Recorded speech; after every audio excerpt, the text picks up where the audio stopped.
10 వచనాలు.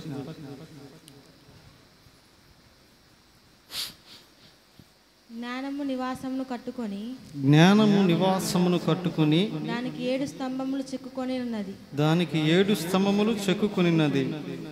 పశువులను వధించి ద్రాక్షారసమును కలిపి ఉన్నది. భోజన పదార్థములను సిద్ధపరిచి ఉన్నది. తన పనికత్తెల చేత జనులను పిలువనంపునది.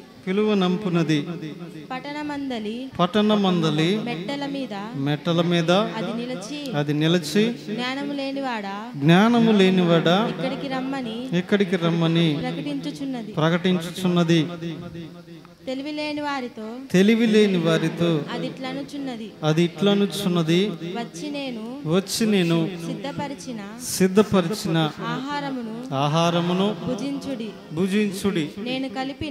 నేను కలిపిన ద్రాక్షారసమును పానము చేయుడి. ఇక జ్ఞానము లేని వారై యుండక బ్రతుకుడి. తెలివి కలుగజేయు మార్గములో చక్కగా నడువుడి. అపహాసకులకు బుద్ధి చెప్పువాడు తనకే నింద తెచ్చుకొనును. భక్తిహీనులను గద్దించువానికి అవమానమే కలుగును. అపహాసకుని గద్దింపకము. గద్దించిన ఎడల వాడు నిన్ను ద్వేషించును. జ్ఞానము గలవానిని గద్దింపక వాడు నిన్ను ప్రేమించును. జ్ఞానము గలవానికి ఉపదేశము చేయగా వాడు మరింత జ్ఞానమునందును. నీతి గలిగవానికి బోధ చేయగా వాడు జ్ఞానాభివృద్ధి నొందును. యెహోవా యందు భయభక్తులు కలిగి ఉండుటయే జ్ఞానమునకు మూలము. పరిశుద్ధ దేవుని గూర్చిన తెలివియే వివేచనకు ఆధారము. దేవుడు చదివినటువంటి మాటలను చదివిన బిడ్డను ఏకీవించిన మళ్ళను దీవించి ఆశీర్వదించును గాక. ప్రభువును రక్షకుడైనటువంటి యేసు క్రీస్తు వారి అతి ప్రశస్తమైన నామములో మీ అందరికీ నా ప్రత్యేకమైనటువంటి వందనాలు. మరి ప్రభు ప్రేమించి మరలా మరొక నెల మరొక ఆదివారం ఈ రీతిగా ఆయన సన్నిధిలో కృపను అనుగ్రహించాడు. కాబట్టి ఈ సమయంలో పరిశుద్ధ గ్రంథమైన బైబిల్లో నుండి ఒక మాటను జ్ఞాపకం చేసుకుని ముందుకు కొనసాగుదాం. ఇర్మియా గ్రంథము, the book of Jeremiah, chapter 33 versus 3, 33వ అధ్యాయము 3వ వచనాన్ని చదువుకుందాం. అక్కడ అంటాడు కదా, నాకు మొర్ర పెట్టుము నేను నీకు ఉత్తరం ఇచ్చేదును. చాలండి, చదువుబడినటువంటి లేఖన భాగాల్లో నాకు మొర్ర పెట్టుము నేను నీకు ఉత్తరం ఇచ్చేదును అని దేవుని వాక్యం తెలియపరుస్తాం. ఇది చాలా మంది భక్తులు కూడా చెప్పేటటువంటిది ఏమిటి అంటే, మనం దేవునితో మాట్లాడటానికి ఫోన్ నెంబరు ఏదైనా ఉంది అంటే ఆ ఫోన్ నెంబరు ఇర్మియా 333 అంటారు. ఎందుకనంటే అది దేవుడు డైరెక్ట్గా నాకు మొరపెడితే నేను నీకు ఉత్తరం ఇస్తానని చెబుతున్నటువంటి ప్రాముఖ్యమైనటువంటి మాట. కాబట్టి ప్రియమైనటువంటి దేవుని సంగమా, ప్రభు అంటున్నాడు కదా, నాకు మొర్రపెట్టుము నేను నీకు ఉత్తరం ఇచ్చేదను అంటున్నాడు. మన జీవితాల్లో మనం ప్రభువుకు మొర్రపెట్టినప్పుడు ఆయన మనకు ఉత్తరం ఇచ్చేటటువంటి వాడిగా ఉన్నాడు. అందుకని ఆయన అంటున్నాడు కదా, ఇదిగో నాకు మొర్రపెట్టినప్పుడు నేను నీకు ఉత్తరం ఇస్తాను. 7వ వచనంలో కీర్తన గ్రంథం 143వ అధ్యాయం 7వ వచనం అంటాడు, త్వరగా నాకు ఉత్తరము ఇమ్ము. అయ్యా నేను నీకు మొరపెడుతున్నాను, నీవు నాకు త్వరగా ఉత్తరం ఇయ్యి. ఎందుకనంటే జవాబు ఆలస్యం అయితే నష్టం వస్తుందేమో, ఆ జవాబు ఆలస్యం అయితే నేను సొంత నిర్ణయాలు తీసుకుంటానేమో, ఆ జవాబు ఆలస్యమైనట్లయితే నేను మరొక దాన్ని కొనసాగిస్తానేమో, నష్టపోతానేమో, కాబట్టి నీవు నాకు త్వరగా ఉత్తరం. అంతే కదా, కొన్నిసార్లు మనకు ఉత్తరం ఆలస్యమైనప్పుడట మనం తీసుకునేటటువంటి నిర్ణయాలు మనకు నష్టాన్ని కలుగు చేస్తూ ఉంటాం. మొన్న ఈ మధ్య రీసెంట్గా ఒక సహోదరుని కలిశాను. అనుకోకుండా ఆయనకి ఒక చిన్న గవర్నమెంట్ జాబ్ వచ్చింది.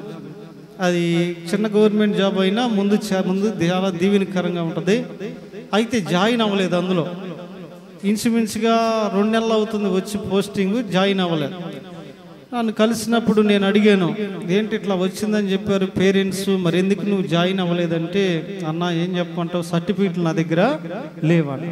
సర్టిఫికెట్స్ ఎందుకు లేవంటే, ఆ జాబ్ కొరకు ఎగ్జామ్ రాసి ఈయన ఏం చేశాడంటే ఆ రిజల్ట్స్ కొంత లేట్ అయినాయి అని వేరే కంపెనీలో సర్టిఫికెట్లు ఇచ్చి అగ్రిమెంట్ రాసి ఆ కంపెనీలో జాయిన్ అయిపోయాడు, ప్రైవేట్ కంపెనీలో.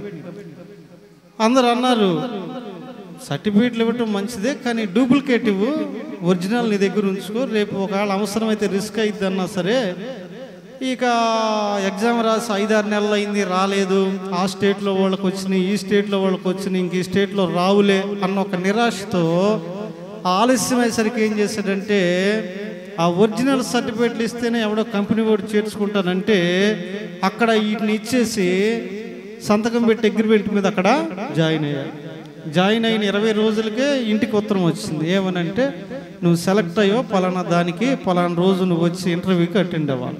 ఆ ఇంటర్వ్యూకి వెళ్తే వాళ్ళు అన్నారు, నీ సర్టిఫికేట్లన్నీ చూసి ఒరిజినల్ ఏమైనాయి, ఒరిజినల్ ఎందుకు తేలేదు అన్న. ఒరిజినల్ ఏదో చెప్పాడు, ఇంటి దగ్గర ఉన్నాయో ఊళ్ళో ఉన్నాయో ఇంకోటి ఏదో చెప్పాడు. ఈ ఒరిజినల్ సర్టిఫికేట్ లేకుండా ఇంటర్వ్యూ చేస్తానికి వీలు లేదు, కాబట్టి ఒరిజినల్ తీసురా అన్నాడు.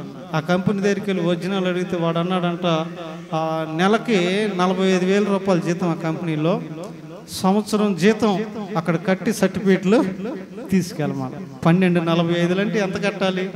వీడు అక్కడ చేసింది 20 రోజులు, అక్కడ తింద కూడా లేదు. పోయిన అంత కట్టి ఇక్కడికి వచ్చిన తర్వాత మళ్ళా ఇంటర్వ్యూలో పరిస్థితి ఏ స్థితిగా ఉంటుందని అదొక భయం. అది అట్లా ఏమైంది, వాళ్ళు లాస్ట్ కబురు పంపారు, ఇంకొక 15-16 రోజుల్లో నువ్వు ఇంటర్వ్యూకి రాకపోతే ఈ పోస్టింగ్ ఇది రిక్వైర్డ్ పోస్ట్ కాబట్టి అందులో అర్జెంటుగా ఎవరొకరిని జాయిన్ చేసుకోవాలి, వేరొకరిని జాయిన్ చేసుకుంటాం. ఆ పుణ్యకాలం కూడా అయిపోయింది. ఆ 15 రోజులు ఆ పోస్ట్ కాస్త పోయింది.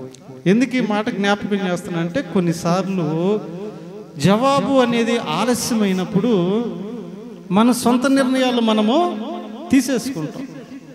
జవాబు అనేది ఆలస్యమైనప్పుడు మన సొంతగా స్టెప్ మనము వేస్తాం. అందుకే కొన్ని విషయాల్లో త్వరగా మనకి జవాబు రావాలి.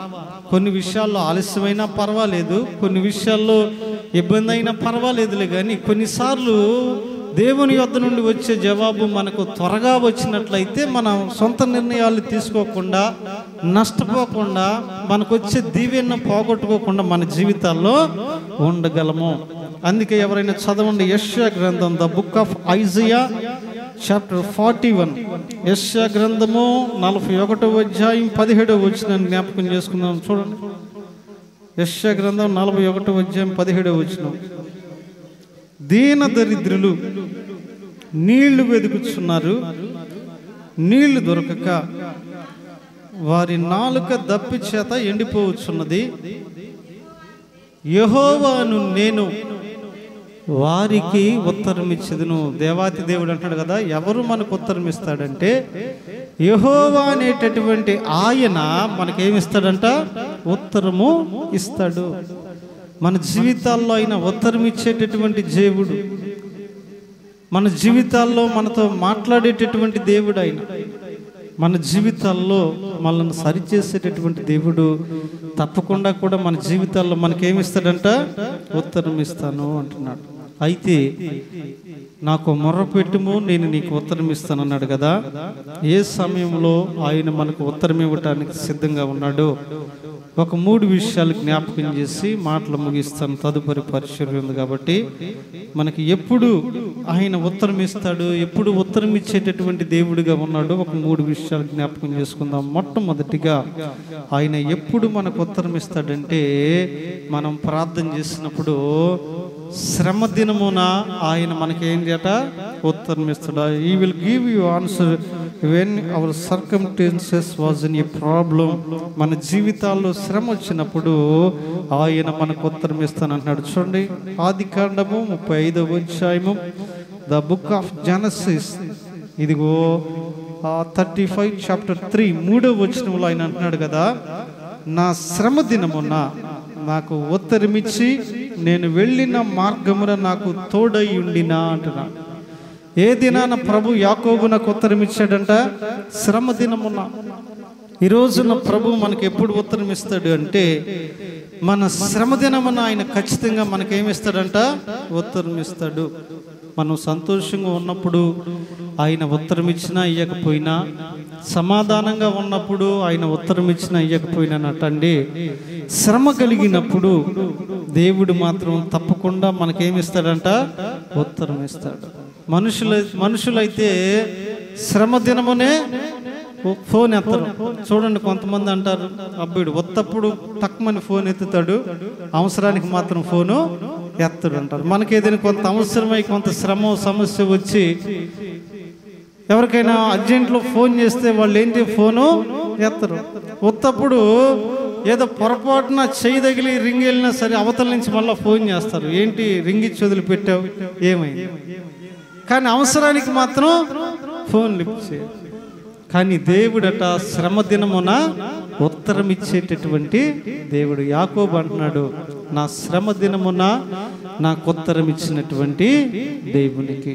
మొదటిగా ప్రభు మనకు ఎప్పుడు ఉత్తరం ఇస్తాడంటే, శ్రమ దినమున ఆయన మనకు ఉత్తరం ఇచ్చేటటువంటి దేవుడు. శ్రమ వచ్చిందని, ఇబ్బంది వచ్చిందని, ఇరుకు వచ్చిందని, ఈ శ్రమలో నేను వెళితే వాళ్ళకి ఏ సహాయం చేయాల్సి వచ్చిద్దోనని విడిచిపెట్టేటటువంటి దేవుడు కాదు అంట. శ్రమ దినమునే ఆయన ఉత్తరం ఇచ్చేటటువంటి దేవుడు. అందుకనే ప్రియమైన దేవుని బిడ్డలారా, బైబిల్ గ్రంథంలో కీర్తనలో అనేక చోట్ల అంటాడు, నా శ్రమలో నేను యెహోవాకు మొర్రపెట్టి తిని అంటాడు. శ్రమలో ఎవరికి మొర్రపెట్టాడంట?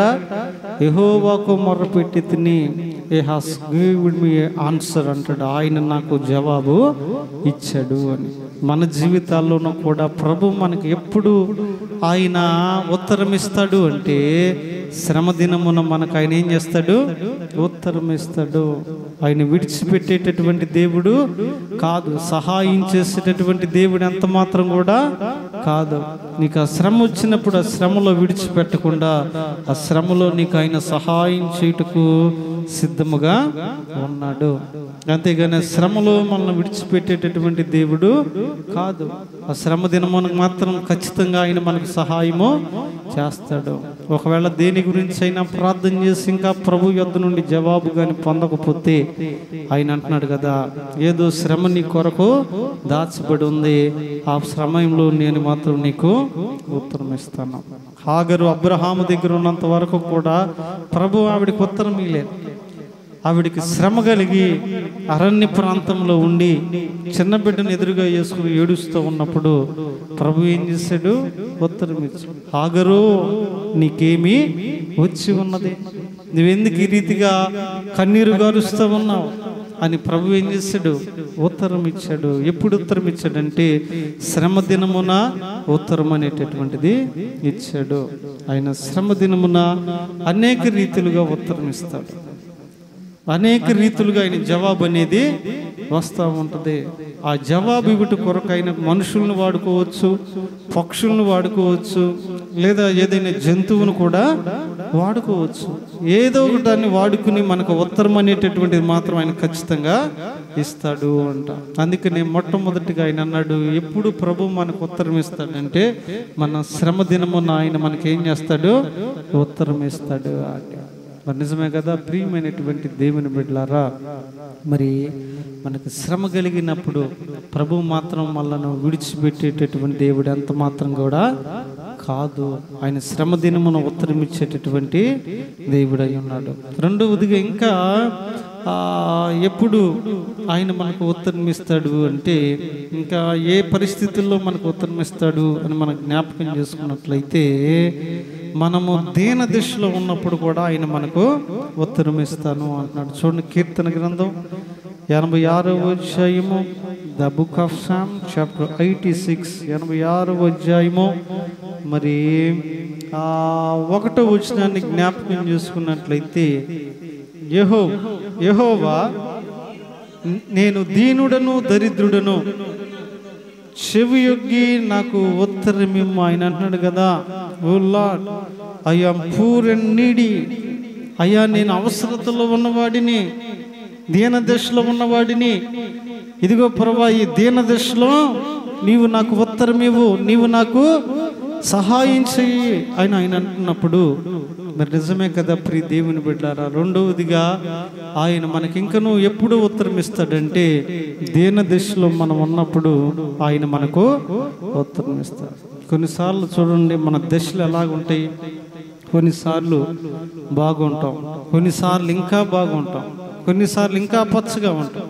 కానీ కొన్నిసార్లు కొన్ని పరిస్థితులను బట్టి ఎలాగైపోతామంటే దీన దశకు వెళ్ళిపోతాం, దీన దశలోనికి వెళ్ళిపోతాం. ఇతరులు మనల్ని గురించి అనుకుంటారు, ఒకప్పుడు ఎలా బ్రతికారు, ఇప్పుడు ఎలాగా బ్రతుకుతున్నారు అని. కానీ దేవుని వాక్యం అంటుంది కదా, దీన దశలో ఉన్నప్పుడు ఆయన మనకి ఏం చేస్తాడంట, ఉత్తరం ఇస్తాడు. దీన దశ దేనికి సాదృశ్యం అంటే, అలసిపోయిన దానికి, ఇక మనము చేయటానికి శక్తి లేనటువంటి దానికి అది సాదృశ్యంగా ఉంది. ఆ ప్రయత్నం చేసి ఈ ప్రయత్నం చేసి ఇతిగంటి అలసిపోయి ఇక మన వల్ల కాదు అనేది దీన దశ. ఆ దశకు వచ్చినప్పుడు ఆయన మనకు ఉత్తరం ఇస్తే ఖచ్చితంగా చూడండి, ఇప్పుడు రోజు అన్నం తినేవాడు ముందు ఏదైనా కొంత రాత్రి మిగిలినటువంటి రోజు కడుపు నిండా సమృద్ధిగా తినేవాడి ముందు మనం రాత్రి మిగిలిన అన్నం ఏమైనా తీసుకొచ్చి పెడితే తినమంటే ఇష్టంగా ఉండదు. అదే 2-3 రోజులు ఆకలితో ఉన్నవాడికి మాత్రం పెడితే వాడి కడుపు నిండా తినేస్తాడు. కానీ వాడెందుకు తినలేదంటే వాడి దశ బాగుంది, 3 పూట్ల వేడివేడి అన్నం తినగలుగుతున్నాడు. కానీ ఆ దీన దశలో తినలేని వాడికి ఏంటి, రాత్రి మిగిలింది నువ్వు ఏది పెట్టినా సరే వాడు సొంతంగా తింటున్నాడు. ఎందుకని దీన దశలో ఉన్నాడు కాబట్టి మనం ఇచ్చేటటువంటిది తృప్తికరంగా ఉంది. కొన్ని కొండల ప్రాంతాల్లో కూడా అంట ఒకసారి కొంతమంది టూరిస్టులు వెళ్ళి చూస్తూ ఉన్నప్పుడు కొన్ని గొర్రెలు మేస్తా ఉంటే ఒక గొర్రె చిన్న లోయ లాంటిది ఉంటే అది అందులో పడిపోయింది.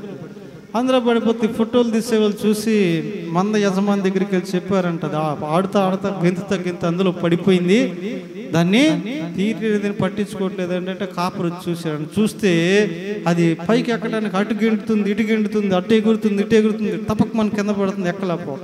అప్పుడు ఆయన వదిలేసి మెదలకుండా వెళ్ళిపోయాడు. వీళ్ళకేం అర్థం కాల, వీడేంటి గొర్రె పిల్ల పడితే వదిలేసి వెళ్ళిపోతున్నాడు, దాన్ని తీయొచ్చు కదా అనుకుని వాళ్ళు ఆయన అడిగినప్పుడు wait they have a time అన్నాడు. కొంత సమయం ఉందిలే ఆగని ఆడు వెళ్ళిపోయాడు. ఎప్పుడు మళ్ళా 2 గంటల తర్వాత అక్కడికి వచ్చాడు. 2 గంటల తర్వాత అక్కడికి వచ్చి చిన్నగా ఒక తాడు వేసుకుని ఆ లోయలోనికి నిదానంగా దిగి చెట్టుకు కట్టుకుని నా లోపల ఉన్న దాన్ని తీసి భుజం మీద పెట్టుకుని చిన్నగా పైకి తీసుకుని వచ్చి మళ్ళీ మందలో వదిలాడు. అక్కడ ఉన్న వాళ్ళు అడిగారంటారు, అయ్యా అది పడి చాలాసేపు అవుతుంది, నువ్వు అప్పుడేం పట్టించుకోలేదు, ఇప్పుడు మాత్రం వచ్చి దాన్ని చాలా జాగ్రత్తగా బయటికి తీసావు, అదేదో ఇందాకే తీయొచ్చు కదా, ఇంతసేపు ఎందుకు నువ్వు ఆగిందంటే అప్పుడు ఆయన అన్నాడంట, అయ్యా అది పడినటువంటి వెంటనే భయంతో అటు ఇటు గెంతులేస్తూ ఉంటుంది. ఒకవేళ కాపరినైనా నేను దిగినా నన్ను చూసినా సరే నేను ఇంకా దానికి ఎక్కడ ఎక్కువ కీడు చేస్తాననేది అది ఇంకా ఎక్కువ గంతులేసే మోకాళ్ళు ఎరక్కొట్టుకుంటుంది. దాన్ని అలా వదిలేసామనుకోండి పైకి రావడానికి ప్రయత్నం చేసి అట్టెగిరి ఇట్టెగిరి అలసొట్టి వచ్చి దీన దశలో ఉంటుంది. అప్పుడు నేను దాని దగ్గరికి వెళ్తే అది ఏమాత్రం బెదరకుండా బతుకు జీవుడా అంటూ వీడి ముందు నన్ను కాపాడితే చాలు అనుకుని అదే నా చేతుల్లోకి వచ్చిద్దయ్యా. కాబట్టి అందుకే ఇప్పుడు దాకా ఆగాను అని ఆయన సమాధానం ఇచ్చారు. మన జీవితాల్లో కూడా అంతే. మనం దేనినైనా పడంగానే మన సొంత నిర్ణయాలతో ఆలోచనలతో ఏం చేస్తూ ఉంటాం, గెంతులేస్తూ ఉంటాం. అప్పుడు కాపరి మన దగ్గరికి వచ్చి ఏదైనా చెప్తున్నా అది మంచిది కాదు, ఆ పని చేయొద్దు, అలా ఉండొద్దు, ఇదొద్దు అదొద్దు అని చెప్తున్నప్పటికీ కూడా దాన్ని మనం లెక్క చేయం. అదే దీన దశలోకి వెళ్ళినప్పుడు మాత్రం చూడండి, కొంతమంది బలహీనులు అనారోగ్యంగా ఉన్న వాళ్ళు కొంతమంది నేను గమనించాను. వాళ్ళు ఆ బలహీనతలో ఉన్నప్పుడు ఎవరు ఏది చెప్పినా, ఏ గుడికి వెళ్ళమన్నా వెళ్తారు, ఏ మసీదుకి వెళ్ళమన్నా వెళ్తారు, ఏ చర్చికి వెళ్ళమన్నా వెళ్తారు, ఏ దాన ధర్మాలు చేయి ఈ రోగం తగ్గిద్దన్నా వెళ్తారు. ఎందుకనంటే ఆ దీన దశ అలాంటిది. నేను బ్రతికితే చాలు, ఆరోగ్యం వస్తే చాలు అనేటటువంటిది. కాబట్టి మనం కూడా అంతే. దీన దశలోనికి మనం ఎప్పుడైతే వస్తామో అప్పుడు ఖచ్చితంగా ప్రభు ఉత్తరం ఇస్తాడు. ఆ ఇచ్చేటటువంటి ఉత్తరం ఇది నా కొరకే ప్రభు ఇచ్చాడని ఆ ఉత్తరం ద్వారా మనం ఏమవుతాం?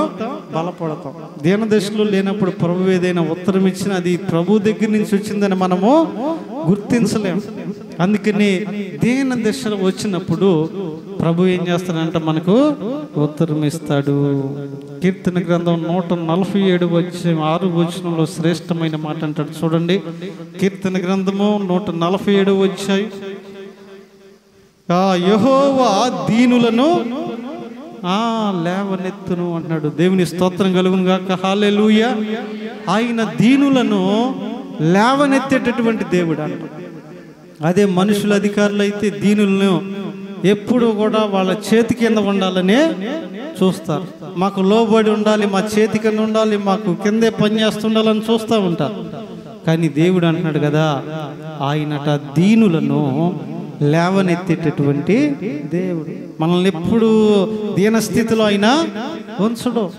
సంవత్సరం ఇంట్లో చూడండి, ఏదో ఒక నూతన వస్తువు కొనుక్కుంటున్నాం, కుటుంబంలో ఏదో ఒక నూతన కార్యం, నూతన కృప జరుగుతూనే ఉంది. కారణం ఏంటంటే ఎంతో కొంత ఆయన మనకి అభివృద్ధి ఇస్తానే ఉన్నాడు. మరి ఇక్కడ ఉన్న వాళ్ళు నాకు తెలిసి మన సంఘంలో ఎవరో కూడా సంవత్సరాలు గడుస్తూ ఉండగా ఇదిగో ఆస్తులు అమ్ముకున్న వాళ్ళు ఎవరు కూడా లేరు. పోయిన సంవత్సరం అరెకరం అమ్ముకున్న, ఈ సంవత్సరం ఒక ఇల్లు అమ్ముకున్న, అది అమ్ముకున్న, ఇది అమ్ముకున్న అని చెప్పిన వారు మన సంఘంలో ఎవరో కూడా లేరు. సంవత్సరం ఏదో ఒక నూతన వస్తువు, చిన్నదైనా ఒక మిక్సీ అయినా సరే, ఏదో ఒక చిన్న వస్తువు అయినా కొనుక్కుంటున్న కుటుంబాలే ఉన్నాయి. అంతేనా? కారణం ఏమిటంటే ప్రభు ఏదో ఒక చిన్న అభివృద్ధి అయినా ఇస్తున్నాడు. మన దీన దశ చూసి మనకు అవసరమైంది ఏదో ఒక రీతిగా ఆయన సహాయము చేస్తానే ఉన్నాడు. ఎందుకనంటే దేవుడు అంటున్నాడు కదా, నాకెందుకయ్యా అంటే నేను దీనులను లేవనెత్తువాడను అని దేవుని వాక్యంలో తెలియపరుస్తూ ఉన్నాడు. చూడండి, బైబిల్ గ్రంథంలో క్రొత్త నిబంధనలో 18 సంవత్సరాల నుండి కూడా నడుము వంగిపోయిన స్త్రీ, 18 సంవత్సరాల నుంచి నడుము వంగిపోయి లెగవలేకపోతుందంటే ఇంకా ఆమె దీన స్థితి ఎలాగ ఉంటుంది? ఎంత దీని స్థితిలోనికి వెళ్ళిపోయి ఉంటుంది. అయితే ఎన్నో చోట్ల తిరిగింది, ఎన్నో ప్రయత్నాలు చేసింది. నడుము వంగిపోవటానికి కారణం ఏంటంటే దురాత్మ ఆవిడను పట్టి ఏం చేస్తూ ఉంది? బాధిస్తూ ఉంది. దురాత్మ బాధిస్తూ ఉన్నప్పుడు ఆమె నడుము లేవలేని స్థితిలో ఎక్కడికి వెళ్ళినా ఉపయోగం లేదు. ఇక దీన దశకు వెళ్ళిపోయి నా బ్రతికింతే, ఇక నేను ఇలాగ అయిపోతున్నాను. ఒకానొకసారి యేసుప్రభువు దీన దశలో ఉన్నప్పుడు ఆ ప్రాంతానికి వెళితే కేవలం ఆ దీన దశలో ఉన్నటువంటి ఆవిడ దగ్గరికి ఆయన వెళ్ళాడు. ఆమె దగ్గరికి వెళ్ళి అంటాడు, ఏంటమ్మా నువ్వు చక్కగా నిలబడాలనుకుంటున్నావంటే అవునయ్యా అని చెప్పినప్పుడు ఆమె నెత్తి మీద చేతులు ఉంచగానే ఆమె చక్కగా నిలబడి దేవుణ్ణి మహిమపరిచిందంట. దేవుని స్తోత్రం. హల్లెలూయా. ఆమె హల్లెలూయా. దీన దశలోనికి మనం వెళ్ళినప్పుడు ప్రభు ఖచ్చితంగా మనకు ఉత్తరం ఇస్తాడు.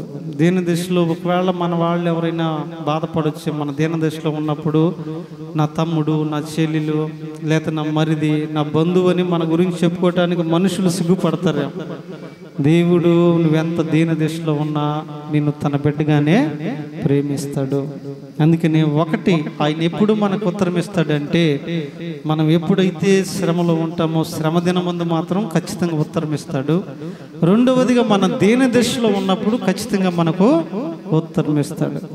మూడవదిగా కష్ట దినమున ఆయన మనకు ఉత్తరము ఇస్తాడు. ఇంకా మనుషులందరూ కూడా ఇంకా ఇది కష్టం ఇంకా అయిపోయింది అనుకుంటారు. చూడండి, ఆ దినమున ప్రభు మనకు ఉత్తరం ఇస్తాడు. చూడండి, కీర్తన గ్రంథము 102 the book of Psalm chapter 102 verses 2. కీర్తన గ్రంథము 102 2 వచనం చదువుకుందాం. చూడండి, యెహోవా నా ప్రార్థన ఆలకింపుము, నా మొర నీ యొద్దకు చేరనిమ్ము, నా కష్ట దినమున నాకు విముఖుడు అయ్యుండు. అక్కడ అన్నాడు కదా, ఇదిగో నా కష్ట దినమున నీవు నాకు విముఖుడువై నా మొర నీ యొద్దకు చేరనిమ్మయ్యా.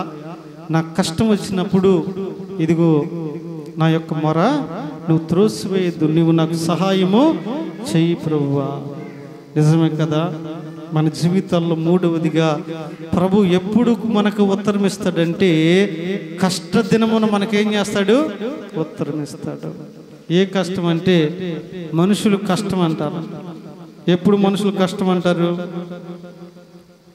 ఈ రోజుల్లో అయితే తేలిగ్గా మరి అర్జెంటుగా తెల్లారికి ₹1,00,000 కావాలంటే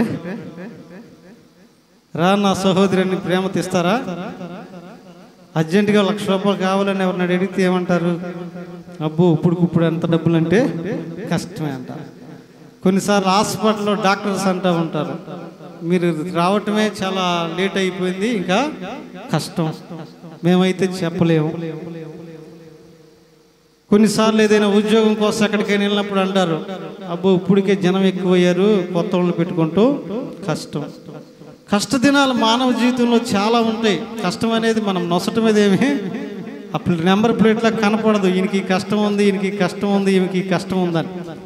కానీ దేవుని వాక్యం అంటుంది కదా, నీ కష్ట దినమున మాత్రం నేను నీకు విముఖుడినై ఉన్నాను, నీకు ఉత్తరం ఇస్తానయ్యా అని దేవుని వాక్యం సెలవిస్తూ ఉంది.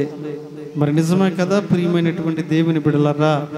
మరి ప్రకటన గ్రంథం 2వ అధ్యాయం 2వ వచనం అంటాడు, the book of Revolution chapter 2:2లో నీ క్రియలు నీ కష్టమును నేను ఎరుగుదును.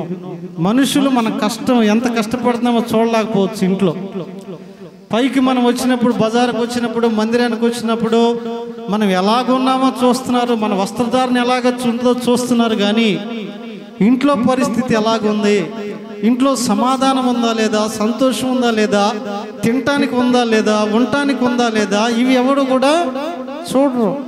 కానీ చూచుచున్నటువంటి దేవునికి అన్నీ తెలుసు. ఆయన అంటున్నాడు కదా, నీ కష్టము నీ క్రియలు నేను ఎరుగుదునయ్యా, కాబట్టి నీ కష్ట దినమున నేను నీకు ఏం చేస్తాను? ఉత్తరం ఇస్తాను అని దేవుని వాక్యం తెలియపరుస్తాం. మూడవదిగా మన కష్టం వచ్చినప్పుడు మనల్ని విడిచిపెట్టే దేవుడు కాదు. పరిశుద్ధ గ్రంథమైన బైబిల్లో 38 సంవత్సరాల నుండి కూడాను బెతెస్దా కోనేటి దగ్గర పడి ఉన్నాడు. అయ్యా, ఆ దేవదూత కోనేటిలో నీటిని కదిలిస్తున్నప్పుడు నన్ను ఎవడైనా దించందంటే ఎవడొకడు వచ్చేలోపు ఇంకొకటి దిగిపోతా ఉన్నాడు. ఈయన దించేలోపు అందరూ చెప్పారు, అయ్యా ఎందుకు 30 సంవత్సరాల నుంచి నువ్వు ఇక్కడ బట్టి వస్తున్నావు, కష్టం, ఇది నీ వల్ల కాదు, నీకంటే ముందు ఎవడొకడు దిగుతున్నాడు, నువ్వు బాగుపడవు, ఇది జరగదు, ఇక రావద్దు అన్నప్పటికీ కూడా నా కష్ట దినమున ప్రభు ఏదో ఒక రీతిగా నాకు సహాయం చేయాలన్నటువంటి ఆలోచనతో ప్రభు మీద నమ్మకంతో డైలీ ఎవరొకరు తెచ్చాం, కోనేటి పక్కన పడుకోబెడతాం. ఆ దేవదూత కోనేటిలో నీళ్లు కదిలించినప్పుడు ఎవడొకడు ముందుకు అయిపోవటం. ఇలాగే కష్టం కష్టం కష్టం అని ప్రజలందరూ అనుకున్నారు. ఆ కష్ట దినాన్న ఉత్తరం ఇవ్వటానికి ఒకరోజు ప్రభు అయిన యేసుక్రీస్తు వారి అక్కడికి వచ్చాడు. ఆ మండపానికి వచ్చినప్పుడు ఒక్కొక్క గుమ్మం దగ్గరికి వెళ్ళి చూస్తూ ఉన్నాడు. ఆ బెతెస్దా కోనేటి దగ్గరికి వచ్చేసరికి ఆ కష్ట దినములో ఉన్న వ్యక్తినే యేసుప్రభు వారు చూశాడు. ఎంతమంది ఉన్నారు ఆ మండపంలో, కానీ 38 సంవత్సరాల నుంచి పడి ఉన్న వ్యాధిగ్రస్తుడిని చూసి అక్కడికి వెళ్ళి అడుగుతున్నాడు, అయ్యా నువ్వు స్వస్థపడాలనుకుంటున్నావా? అయ్యా 38 సంవత్సరాల నుంచి కష్టంగా బ్రతుకుతున్నా, ఇదిగో ఎవడొకడు నన్ను కోనేట్లో దించేలోపు ఎవరొకరు దిగుతున్నారు, బాగైపోతా ఉన్నారు. నా కుటుంబ సభ్యులకి కష్టం రా, నువ్వు బాగుపడతావు. నా స్నేహితులకి కష్టం రా, నువ్వు బాగుపడతావు. నా మిత్రులకి కష్టం రా, నువ్వు బాగుపడతావు. తెలిసిన వారు కష్టం రా అని బాగుపడతాం అని ఎవడు సరైన సహాయం చేయలేదు అన్నప్పుడు యేసు ప్రభువారు ఆ కష్టాన్ని ఒక క్షణంలో తన జీవితానికి సుఖంగా మార్చివేశాడు. దేవుని స్తోత్రం కలుగును గాక. హల్లెలూయా, హల్లెలూయా. ఈరోజు కష్టం ఉన్నావేమో, ఇక ఉద్యోగం రావటం కష్టం, లేకపోతే ఈ గృహం కట్టుకోవడం కష్టం, ఇక ఈ మనిషి బాగుపడటం కష్టం, ఈ మనిషి రక్షణ పొందటం కష్టం, ఈ వ్యాపారం ముందుకెళ్ళటం కష్టం, ఈ బలహీనత పోవటం కష్టం, ఈ వివాహం జరగటం కష్టం, ఇక ఈ పిల్లలను పొందటం కష్టం. నువ్వు ఏ కష్టములో ఉన్నా సరే ప్రభు అంటున్నాడు కదా, నీ కష్ట దినమున నేను నీకేమిస్తాను, ఉత్తరము ఇస్తాను. రీసెంట్గా నేను సాక్ష్యం, మరి మన మణిమాటి గారు రేపు కార్యక్రమం ఏర్పాటు చేశారని చెప్పే కదా, దానికి ఒక్కొక్క పని ఇంకా పెండింగ్లు ఉన్నాయి. ఆవిడ అనుకోవటానికి ముందు అవి పెండింగ్లు ఉన్నాయి చెప్తుంది, ప్రార్థన చేస్తున్నాం. అయితే ఒక పర్పస్లో ఒక విషయంలో ఆమెకి రేపు జరగనున్న కార్యక్రమానికి సంబంధించిన ఒక విషయంలో 15,000 కావాలి. ఆవిడకి 15,000 అవసరం. అయితే ఆవిడకి ఇవ్వవలసిన వారు ఉన్నారు. మరి వారి కుటుంబ అవసరతలు, వారి ఆర్థిక పరిస్థితిని బట్టి వెనకబడతా ఉంది. అయ్యా మరి పలానా వాళ్ళు ఇవ్వాలి, ప్రార్థన చేయండి, రేపు నాకు అది అవసరం, మరి దాని కొరకంటే అది రేపు ఎల్లుండు అని ఇచ్చేవాళ్ళు అంటారు, కానీ ఆమె చేతికి డబ్బులు రావట్లేదు. ఆమెకు ఒక ఆలోచన, ఇప్పుడు మరి అటేమో ఆల్రెడీ నాకు ముందు చెప్పేసింది కూడా ఆ విషయం. ఆ రోజు మాత్రం ప్రార్థన కన్ఫామ్ అయ్యా, నీకు ఏదైనా ప్రార్థన ఉన్నా మరి జ్ఞాపకం ఉంచుకో, ఇంకా ఆ రోజు ఖచ్చితంగా జరగాల్సిందే నాకు ముందే చెప్పేసి, మరి ఇప్పుడు తేలిగ్గా మార్చడానికి లేదా డబ్బులు అందలేదు అని నేను కనపడినప్పుడల్లా హెచ్చరిస్తున్నాను. ఏంటంటే రెడీ అయిన ఆ వర్క్ ఎంతవరకు వచ్చింది, ఈ వర్క్ ఎంతవరకు వచ్చిందంటే ఆ బాధ అంతా చెబుతుంది. ఆ బాధ చెప్పినా మనం జేబులో తీసి ఇచ్చేయలేంగా. ప్రార్థన చేస్తున్నాం, బాగానే ఉంది, కానీ అది చాలా కష్టంగా ఉంది అసలుకి. పోనీ ఇవ్వాల్సిన వాళ్ళని గట్టిగా అడుగుదామన్నా మనసు కష్టంగా, తెలియని వాళ్ళు కాదు, కొత్త వాళ్ళు కాదు, తెలిసిన వాళ్ళు, ఆ కుటుంబ పరిస్థితులు కూడా తెలుసు కాబట్టి వాళ్ళని బలంగా అడగలేవు. ఏం చేయమంటావు? నేను ఒకటే చెప్పా, కష్టదేమన్న ప్రభు నీకు. అయితే రోజు రోజు టెన్షన్ పెరిగిపోతా ఉంది. మరి మళ్ళీ ఒకసారి అంత డబ్బు 1 గంట 2 గంటలు చూసుకోవాలని ఆమెకు రిస్కే కదా. కాబట్టి అయితే ఒక 2 రోజుల క్రితం 3 రోజుల క్రితం అనండి, మరి ఆవిడికి ఏ 15,000 రూపాయలు అయితే అవసరం ఉందో ఆవిడకి ఇవ్వవలసినటువంటి వాళ్ళు ఇవ్వలేదు. ఆవిడ ఇంకొకళ్ళ దగ్గర పోయి అప్పుగా అడగలేదు. దేవుడు మరొక రీతిగా ఆమె అకౌంట్లో 15,000 రూపాయలని క్రెడిట్ చేశాడు దేవుడు. దగ్గరగా చప్పట్లు కొట్టి దేవుడిని నమ్మని మహిమపడదామా?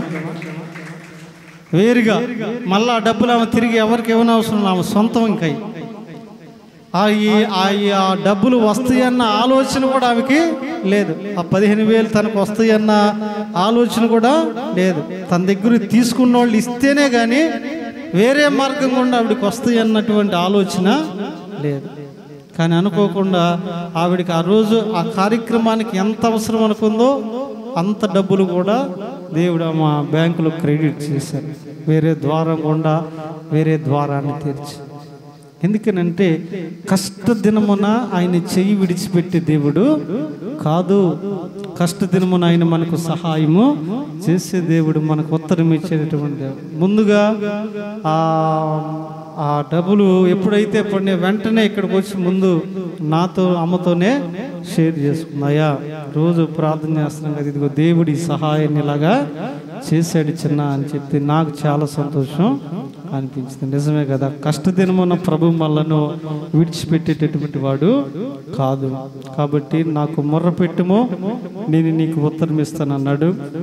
ఎప్పుడు ఉత్తరం ఇస్తాను అన్నాడంటే, 1 శ్రమ దినమున, 2 దీన దశలో ఉన్నప్పుడు, 3 కష్ట దినమున. ఒకవేళ ప్రియమైన దేవుని బిడ్డ ఈ మధ్యాహ్నం దీన దశలో ఉన్నావో, కష్ట దినములో ఉన్నావో, లేదంటే శ్రమ దినములో ఉన్నావో, అయితే ప్రభు అంటున్నాడు కదా, నేనైతే మాత్రం నిన్ను విడిచిపెట్టక నీకు ఉత్తరం ఇస్తాను అని. కాబట్టి కృప కలిగినటువంటి దేవుడు, అయ్యా నేను శ్రమలో ఉన్నాను నాకు ఉత్తరమే, నేను కష్టములో ఉన్నాను నాకు ఉత్తరమే, నేను అవసరతలో ఉన్నాను నాకు ఉత్తరమే ప్రభువా. ఎందుకనంటే ప్రజలు నన్ను చూస్తున్నారు, వారికి నా కష్టం తెలియదు. ప్రజలు నన్ను చూస్తున్నారు, వారికి నా శ్రమ తెలియదు. ప్రజలు నన్ను చూస్తున్నారు కానీ వారికి నేను ఏ దీన దశలో ఉన్నానో తెలియదు. చూచుచున్న దేవుడు నువ్వు కాబట్టి అయ్యా నిన్ను అడుగుతున్నాను, నాకు ఉత్తరం ఇయ్యని ప్రభువుని అడుగుదాం. ప్రభువు ఇచ్చే జవాబు చేత తృప్తి పొంది ముందుకు కొనసాగుదాం. దేవుడి కొద్ది మాటలు దీవించి ఆశీర్వదించును గాక. అందరూ కూడా మోకరిద్దాం, ప్రార్థన ద్వారా ముందుకు కొనసాగుదాం. అవును ప్రభువా, నేను ఈ అవసరతలో ఉన్నానయ్యా, ఈ అక్రతలో ఉన్నానయ్యా, ఇది ఒకసారి నాకు జవాబు ప్రభు అని ప్రతి ఒక్కరు కూడా ప్రభుని అడుగుదాం. హల్లెలూయా. అయ్యా నా దీనదేశం జ్ఞాపకం చేసుకో. అయ్యా నా కష్టాన్ని జ్ఞాపకం చేసుకో. అయ్యా నా శ్రమను జ్ఞాపకం చేసుకో. ఈ సమయంలో నాకు ఇచ్చేటటువంటి వారు, నాకు ఉత్తరం ఇచ్చేటటువంటి వారు ఎవరు లేరు ప్రభువా. అయ్యా నన్ను దర్శించు, దర్శించు, బల